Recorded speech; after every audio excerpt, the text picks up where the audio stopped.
Why do we like the people we see often? Have you ever noticed how the barista at your local coffee shop, the one who misspells your name on the cup every morning, starts to feel like a friend? Or how that coworker you barely spoke to at first becomes someone you secretly look forward to seeing by the water cooler? It's not magic, nor is it always about their dazzling personality, though that misspelled cup does have its charm. There's something deeper at play here, something stitched into the fabric of our minds by psychology and evolution. Let's dive into why we're wired to like the people we see often, exploring the proximity principle, the mere exposure effect, and the quirky ways our brains turn strangers into familiar faces we can't help but adore. The proximity principle. Love thy neighbor. Picture this. It's 1950s New York, and a young woman named Clara moves into a bustling apartment building.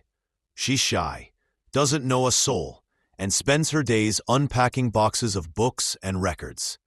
Across the hall lives Paul, a guy who's always humming off-key and leaving his muddy boots by the door. At first, Clara finds him mildly annoying. Those boots, that humming. But every morning, they bump into each other at the mailbox. A nod turns into a good morning, then a quick chat about the weather. Months later, they're sharing coffee on her tiny balcony, laughing about those muddy boots she once despised. What happened? This is the proximity principle in action, a cornerstone of social psychology that says relationships bloom when people are close in physical space and cross paths often. It's not about grand gestures or instant chemistry. It's about the slow drip of familiarity. Studies back this up. In a classic 1950 experiment by psychologists Leon Festinger, Stanley Schachter, and Kurt Bach, they studied friendship patterns in a housing complex. Residents were more likely to befriend those living nearest to them, down the hall, across the stairwell, than someone a few floors away, even if they shared more interests with the distant neighbor. Proximity trumps everything else because it creates opportunities for interaction, accidental or otherwise. Think about your own life.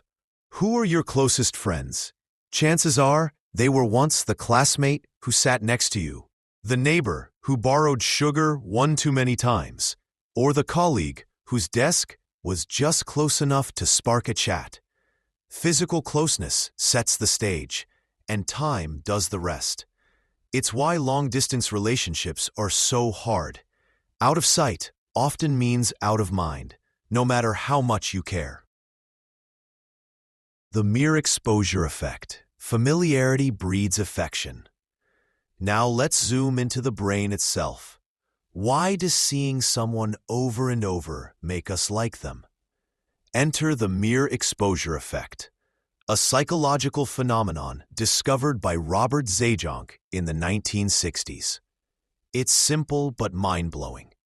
The more we're exposed to something or someone, the more we tend to like it, even if we didn't at first. It's why that weird song on the radio, the one you swore was just noise, suddenly becomes your guilty pleasure after the 10th listen. Zajonc tested this with everything from random shapes to human faces. In one study, he showed participants photos of strangers at varying frequencies. Some faces popped up once, others dozens of times. Guess what? The more often a face appeared, the more participants rated it as likable, even without any interaction. It's not about personality or charm. It's about the brain saying, "Hey, I know you, and that's good enough."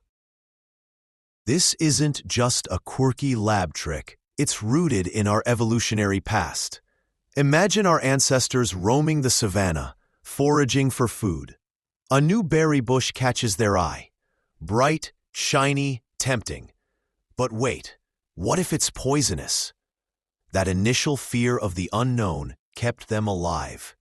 Now, if they saw that same bush every day and noticed others eating from it without keeling over, it became less scary. Familiarity signaled safety. Over time, this wiring stuck with us. And it's why we're drawn to the predictable. The same coffee shop, the same walking route, the same faces. Here's a modern twist. Have you ever binge-watched a TV show and found yourself oddly attached to a character you hated at first? That's the mere exposure effect sneaking in. The annoying neighbor becomes endearing. The off-key humming becomes a soundtrack to your day. All because your brain has decided, this is familiar, so it must be okay. The slow burn of connection. Let's weave this into a story. Meet Sam, a college freshman who dreads his 8 a.m. biology class. The lectures are dry. The room smells like old chalk, and the guy next to him, Jake, keeps tapping his pen like he's auditioning for a drum solo. Sam grits his teeth through it, silently cursing Jake's existence. But weeks pass, and something shifts. The tapping becomes background noise. Jake starts cracking quiet jokes about the professor's tie. One day, Sam catches himself laughing. By midterms, they're study buddies. By finals, they're grabbing pizza after class.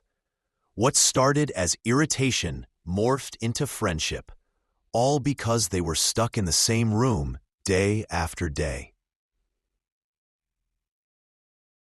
This slow burn is the magic of proximity and exposure working together. It's not love at first sight. It's fondness at 50th glance. Our brains don't need fireworks. They need repetition. And the best part? It doesn't even require effort.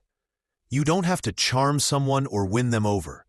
Just show up again and again and let psychology do the heavy lifting. The dark side of familiarity. But hold on, does this mean we'll like anyone we see often? Not quite. There's a catch.